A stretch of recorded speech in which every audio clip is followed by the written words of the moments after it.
Get your free copy of the complete tutorial at www.teachucomp.com/free. Before you can use the payroll features of QuickBooks, you must set up payroll for your company in QuickBooks. To find out how you do this, select Employees, then choose Payroll, then select Learn About Payroll options from the menu bar. In the window that then appears, you can purchase a payroll plan through QuickBooks and begin the setup of your initial payroll data. To set up the basic payroll information, select Employees from the menu bar, and then choose Payroll Setup after you've purchased a plan if you're using QuickBooks 2006 through 2011.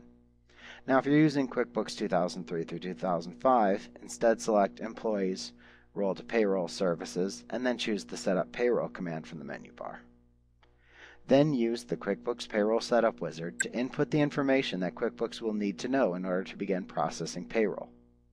You use the tax tables that come with the payroll subscription to then calculate employee payroll. QuickBooks calculates each employee's gross pay and then calculates taxes and deductions to arrive at the net pay. In QuickBooks you can write the paycheck, record the transactions in the correct accounts, print payroll forms, and keep track of your tax liabilities. As an employer, you must subtract taxes and other deductions before issuing an employee's paycheck. Some typical paycheck deductions are federal and state withholding or income taxes, Social Security taxes such as FICA, Medicare taxes, and state unemployment insurance. You may also deduct for benefits such as a 401k plan or contributions to your company's medical or dental plan.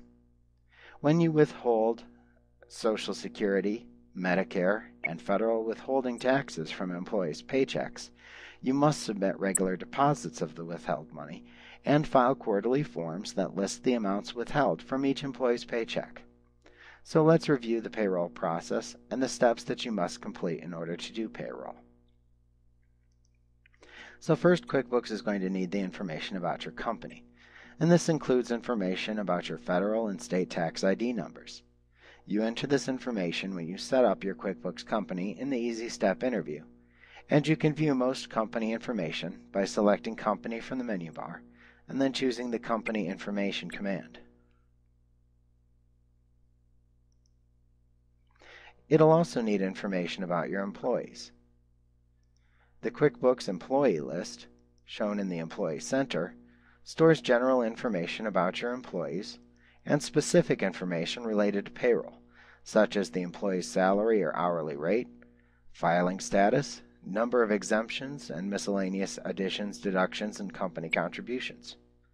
You can store payroll information that most employees have in common in Employee Defaults.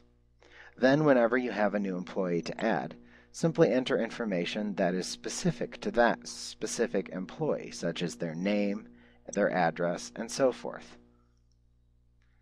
You'll also need information about your payroll items, and QuickBooks maintains a list of items that affect the amount on a payroll check, including company expenses related to payroll.